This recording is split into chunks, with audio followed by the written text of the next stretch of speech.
Hi viewers, this is Sajad Abdullah and you are watching my tutorial series MS Excel Functions and Formulas with Projects and Assignments। इस video में हम अपने जो result sheet बनाई है हमने उसकी बुनियाद पे हम स्टूडेंट्स का डायनामिकली रिज़ल्ट कार्ड बनाना सीखेंगे। इसमें हमने ऑलरेडी एक रिज़ल्ट कार्ड बनाया हुआ है, आप देख सकते हैं। इसमें ये रोल नंबर 8 है, उसका नाम इमरान है और ये उसके सारे मार्क्स यहाँ पे लिखे हुए हैं। तो ये रिज़ल्ट कार्ड मैंने ऑलरेडी बना के रखा हुआ है। इसमें आप किसी भी रोल नंबर, कोई भी रोल नंबर स्टूडेंट का एंटर करें तो उसका रिज़ल्ट कार्ड डायनामिकली सारा क्रिएट हो रहा है, उसका नेम सामने आ रहा है, उसके मुख्तलिफ सब्जेक्ट्स के मार्क्स और अटेंडेंस, उनकी परसेंटेज, टोटल रिज़ल्ट, ग्रेड और क्लास पोजीशन, एवरीथिंग वो डायनामिकली जनरेट कर रहा है। आप सिर्फ रोल नंबर एंटर करते हैं और उसके बिहाफ पे सारा उसका डाटा शो कर देता है। कहाँ से शो कर रहा है? जो हमने ये रिज़ल्ट शीट बनाई थी यहाँ से उसका सारा डाटा फेच करके यहाँ पे उसको डिस्प्ले करवा रहा है। तो ये कैसे होगा, इसको हम कैसे बनाएंगे? तो इसके लिए हम इसको बिल्कुल शुरू से हम स्टार्ट करते हैं कि ये कैसे बनेगा। तो इसका तरीका ये होगा कि हम इसकी एक डुप्लीकेट बना लेते हैं, इस शीट की हम एक डुप्लीकेट बना लेते हैं रिज़ल्ट कार्ड की। कैसे बनाएंगे? राइट क्लिक करें इस शीट के ऊपर और यहाँ से हम मूव और कॉपी की कमांड पे क्लिक करें तो यहाँ पे ऑप्शन है कि क्रिएट अ कॉपी, इसको क्लिक करें और before sheet this grading criteria से पहले हमने इसको एक कॉपी क्रिएट करनी है। ये कॉपी बन गई रिजल्ट कार्ड 2।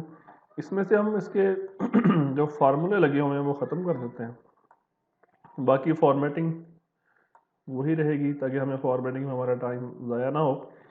तो सबसे पहले हम ये चाहते हैं कि जब हम किसी स्टूडेंट का रोल नंबर यहाँ पे लिखें तो एक्सेल क्या करे, वो यहाँ से उसका नेम पिक कर ले। तो इसके लिए हम एक नया फंक्शन यहाँ पे यूज़ करेंगे, उस फंक्शन का नाम है वी लुकअप।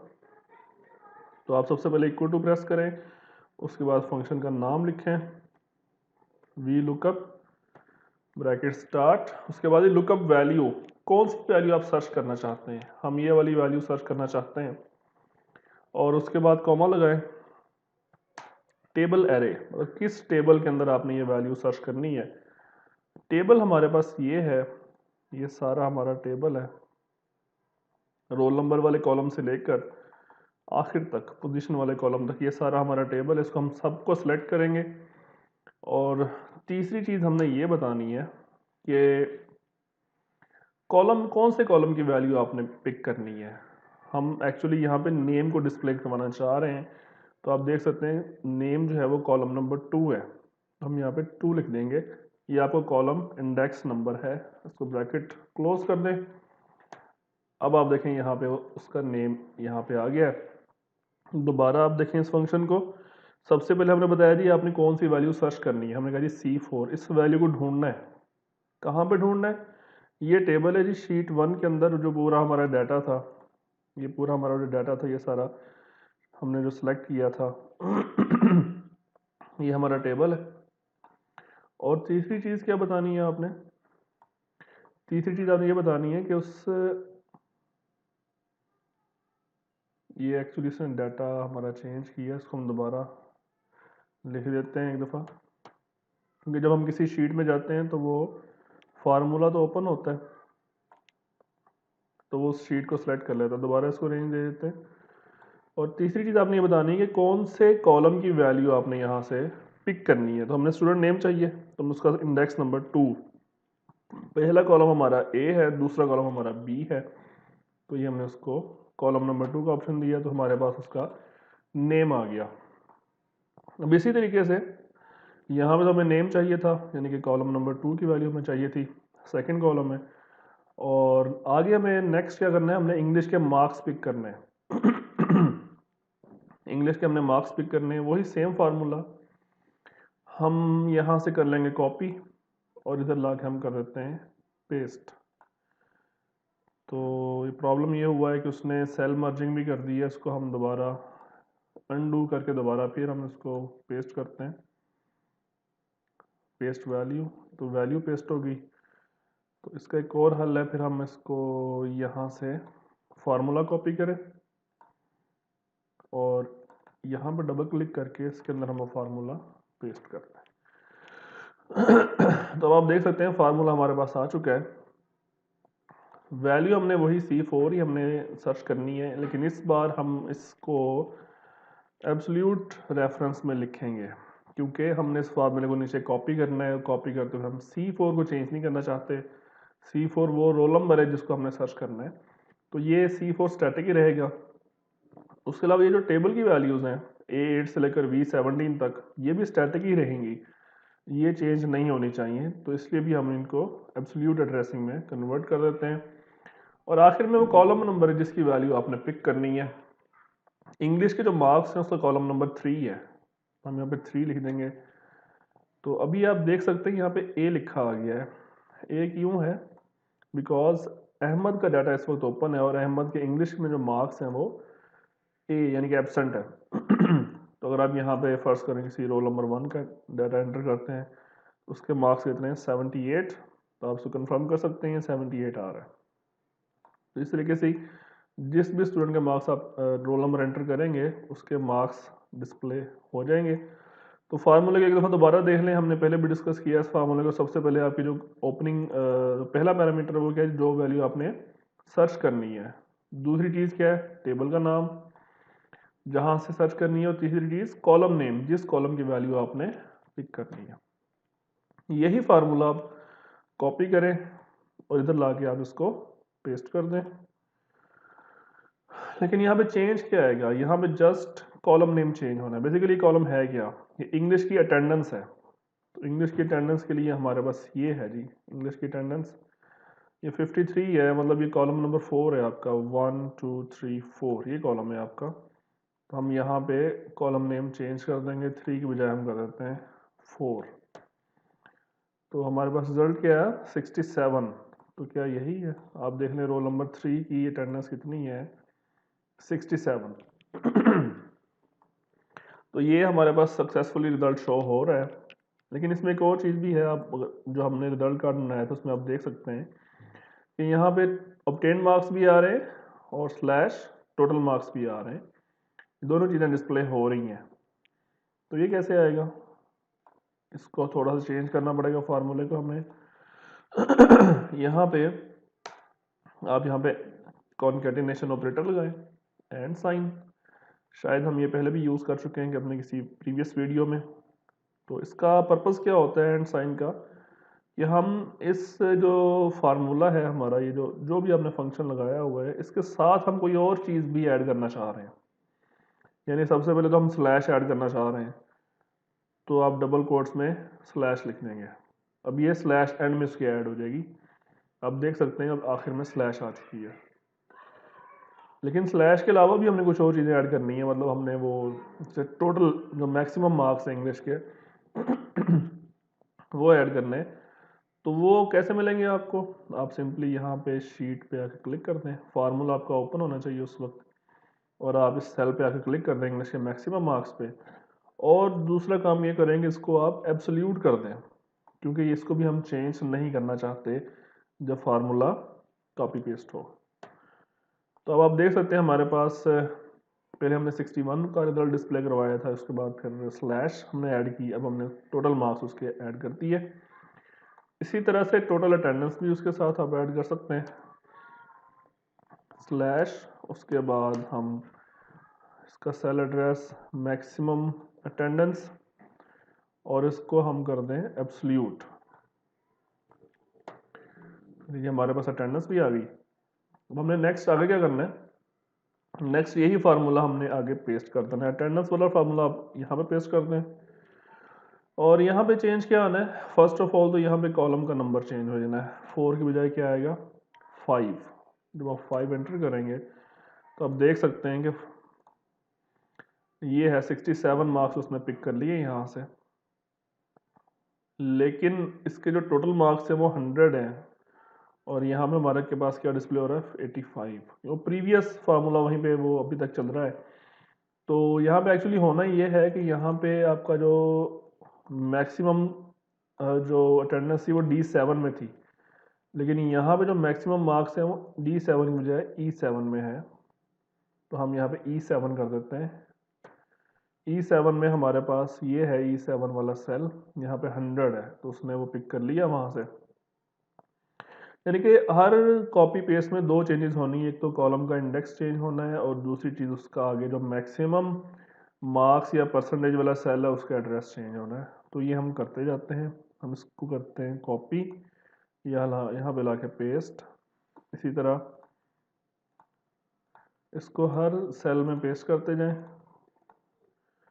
और टोटल में भी वही चीज़ ही आएगी, लेकिन फिलहाल हम इनको चेंज कर लें।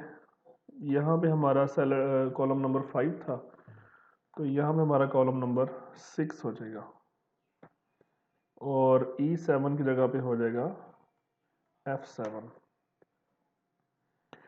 ये इसका रिज़ल्ट चेक कर लेते हैं क्या ये ठीक है। रोल नंबर 3 की जो है ना उर्दू की अटेंडेंस आप देख लें, रोल नंबर 3 है, इसकी 83 अटेंडेंस है और मैक्सिमम भी 83 ही है, उसका रिज़ल्ट ठीक है। उसके बाद नेक्स्ट हमारा आएगा कॉलम नंबर 7 आएगा और यहाँ पे कॉलम नंबर क्या आएगा 8। पहले हम कॉलम नंबर चेंज कर लेते हैं, उसके बाद हम सेल एड्रेसेस चेंज कर लेंगे। 9 यहाँ पे आएगा 10, इधर आएगा 11, उसके बाद यहाँ पे आएगा 12, कॉलम नंबर यहाँ पे आएगा 13 और यहाँ पे कॉलम नंबर आएगा 14। ये हमने सारे कॉलम इंडेक्सेस चेंज कर लिए। उसके बाद यहाँ पे हमारा जो था ये जो मैक्सिमम सेल जो था, मैक्सिमम मार्क्स या परसेंटेज वाला सेल वो F7 था, यहाँ पे हम उसको करेंगे G7। इसी तरह यहाँ पे हो जाएगा H7, देन H के बाद I नेक्स्ट, उसके बाद I के बाद J, उसके बाद K। ये हम ऐसा क्यों कर रहे हैं, क्योंकि कॉलम की नंबरिंग साथ साथ चेंज हो रही है, इस वजह से इसको हम चेंज कर रहे हैं। यहाँ पे आ जाएगा M और यहाँ पे आ जाएगा N। तो ये हमारे पास इसको हम कंफर्म कर लेते हैं, पाकिस्तान स्टडीज़ के मार्क्स और अटेंडेंस रोल नंबर 3 का डाटा क्या ये ठीक है। तो इसमें देख सकते हैं 61 आउट ऑफ 75 मार्क्स हैं, ये बिल्कुल ठीक है, और 45 अटेंडेंस है आउट ऑफ 50, तो ये भी ठीक है।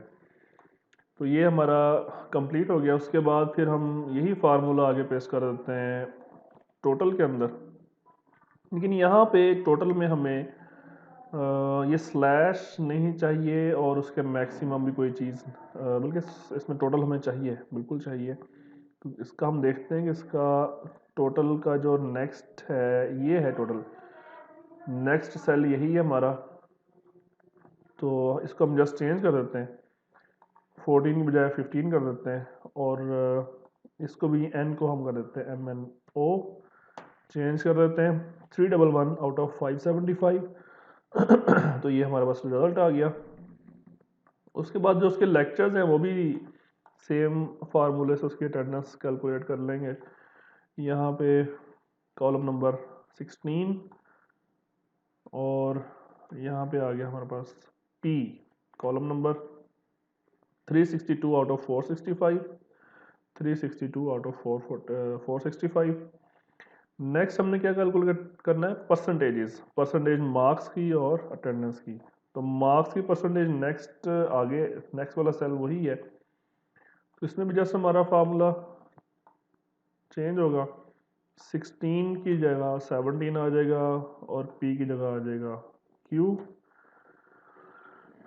अब इसमें एक्चुअली परसेंटेज आई थिंक उसके number of decimal point percentage में अब ये थोड़ी सी चेंजेस आएंगी, ये कि हमें ये स्लैश यहाँ पे नहीं चाहिए, आप देख सकते हैं परसेंटेज में स्लैश नहीं है, तो ये वाला फार्मूला हम यहाँ से कर देंगे ख़त्म। हमारे पास परसेंटेज क्या आ रही है 54, तो इधर भी 54.09 है हम इसके नंबर ऑफ डेसिमल प्लेसेस यहाँ से कम करेंगे, ये हमारा रिजल्ट ठीक आ गया। उसके बाद जो नेक्स्ट है अटेंडेंस परसेंटेज, वो एक कॉलम छोड़ के है नेक्स्ट, मतलब दरमियान में एवरेज है, एवरेज को हमने यहाँ पर डिस्प्ले नहीं करवाना, सिर्फ अटेंडेंस परसेंटेज को डिस्प्ले करवाना है। तो हम जब इसको हमें चेंज करेंगे तो 1 का हम डिफरेंस देंगे, हम 17 है ना, हम यहाँ पे 19 कर देंगे, तो हमारे पास ये आ गई परसेंटेज 77.85। फाइनली हमने रिजल्ट शो करवाना है, रिजल्ट वाला सेल हमारा अब बिल्कुल नेक्स्ट है और ग्रेड और पोजीशन वाला। तो यहाँ पे जस्ट हमारे हम इसको कर देते हैं ऐसे ही, ये वैल्यू पेस्ट हो चुकी है, हमें अपना फार्मूला पेस्ट करना था। यहाँ पे हम कंट्रोल वी करते हैं, कंट्रोल सी, और यहाँ पे आगे पेस्ट करते हैं, वैल्यू पेस्ट हो रही है। हम ऐसा करते हैं कि यानी यहाँ से उसका फार्मूला कॉपी करते हैं और डबल क्लिक करते हैं और फार्मूला बार में जाके इसका फार्मूला पेस्ट कर देते हैं। इसी को हम नीचे ड्रैग भी कर देते हैं ताकि बार बार हमें कॉपी ना करना पड़े। डिफरेंस कहाँ पे आएगा, यहाँ पे हम कॉलम नंबर 20 कर देते हैं, यहाँ पे कॉलम नंबर 21 और यहाँ पे कॉलम नंबर 22। तो इस तरीके से आप देख सकते हैं। यहाँ पे आखिर में एक प्रॉब्लम है थोड़ी सी, वो ये कि इसमें ये जो पोजीशन है ये फ्रैक्शन में आ रही है, इसको हमने फ्रैक्शन नहीं डिस्प्ले करवानी। और दूसरी चीज़ इसके आखिर में अगर आपने नोट किया हो यहाँ पे तो 10 आउट ऑफ 10, मतलब इसकी क्लास की स्ट्रेंथ भी आ रही है, कितने में से इसकी पोजीशन आई है। तो इसका हम छोटा सा फार्मूला साथ ऐड कर देंगे। यहाँ पे पहले हम स्लैश को मिलाएंगे, उसके बाद हम क्या करेंगे, काउंट का फंक्शन लगाएंगे और ये जितने भी स्टूडेंट्स हैं हमारे, इसको हम सेलेक्ट कर लेंगे तो ऑटोमेटिकली इसको काउंट कर लेगा।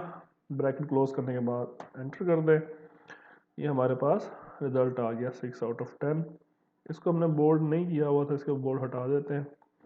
तो भाई ये हमारे पास सेम चीज़ तैयार हो चुकी है। हम इसमें कोई भी फार्मूला एंटर करें तो उसका रिजल्ट हमें डिस्प्ले करवा रहा है। That is the end of this tutorial. If you learned something new by watching this tutorial, please like and share it. If you want to get notified about new tutorials of this series, please subscribe to our channel. If you have any question, please write it in the comment section. Thank you.